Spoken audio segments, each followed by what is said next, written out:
ಹಾಸ್ಕೊಂಡು ಜೇನು ಮನ ಒದ್ದುಕೊಂಡು ಮಾದಪ್ಪ 77 ಮಲೆ ಕೈಲಾಸದಲ್ಲಿ ನೆಲೆಗೊಂಡು ಬೇಕಾದಂತ ದೃಶ್ಯ ಏನಪ್ಪ ಎಂಬುದಾಗಿ ಹೇಳುವುದಾದ್ರೆ ಆ ಕಾಡಿನಲ್ಲಿ ವಾಸ ಮಾಡತಕ್ಕಂಥ ಜನರಲ್ಲಿ ಕಾಡು ಕುರುಬರು, ಹಣ್ಣು ಕುರುಬರು, ಮುಳ್ಳು ಕುರುಬರು, ಗಿರಿಜನರು ಉಣ್ಣಲು ಅನ್ನವಿಲ್ಲ, ಉಡಲು ಬಟ್ಟೆ ಇಲ್ಲ. ಮಂಗನಿಂದ ಮಾನವನ ಕಾಲದಲ್ಲಿ ಮರದ ತೊಗಟಿಯನ್ನು ಎಡ್ಕೊಂಡು ಮಾನ ರಕ್ಷಣೆ ಮಾಡಿಕೊಂಡು ಅಟ್ಟಗಟ್ಟದಲ್ಲಿರ್ತಕ್ಕಂಥ ಗೆಡ್ಡ ಗೆಣಸು ಬಿದರಕ್ಕಿ ಬೆಳಗೆಣಸು ತಿನ್ಕೊಂಡು ಕಾರಣ ಮಾಡ್ತಿರ್ಬೇಕಾದ್ರೆ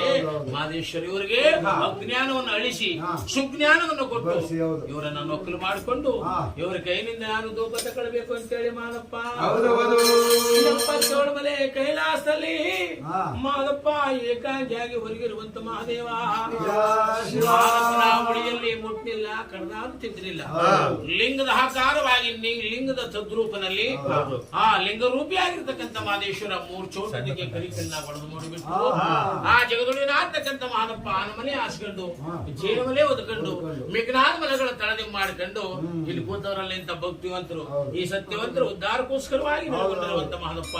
ಆ 77 ಮಲೆ ಕೈಲಾಸದಲ್ಲಿ ನೆಲೆಗೊಂಡಿರ್ಬೇಕಾದ್ರೆ ಬೇಡರ ಮಗನಾದಂತ ಬೇಡರ ಕಣ್ಣಪ್ಪ ಮಾದಪ್ಪ ಕಿರುಣ್ಣ ಮನೆಯಿಂದ ಬರುವಾಗ ಕಣ್ಣಿಗೆ ಕಣ್ಣು ಕೊಟ್ಟನಂತೆ ಆ ಬೇಡರ ಕಣ್ಣಪ್ಪ ಸ್ವಾಮಿಯ ಮಂಡೆ ಮೇಲೆ ಭಜನ ಮಾಡಿ ವಿಭೂತಿ ಗಂಧವನ್ನಿಟ್ಟು ಲಕ್ಕಿ ಪತ್ರ, ಬಿಲ್ ಪತ್ರ, ತುಂಬಿ ಹೂವ, ಮರುಗಮಲ್ಲಿಗ, ಜಾಜಿ ಜಾಂದುವ, ಲಿಂಗದಾಳಿ ತಂದು ಮಾದಪ್ಪನ ಲಿಂಗದ ಮಂಡೆ ಮೇಲೆ ಮಡಗಿ ಸ್ವಾಮಿಯ ಪಾದವನ್ನ ಈರು ಮಂಡಿಗಾಲ ಹೊಡ್ಕೊಂಡು ಮಾದಪ್ಪನ ಪಾದ ಬೆಳೆದಿದ್ದ.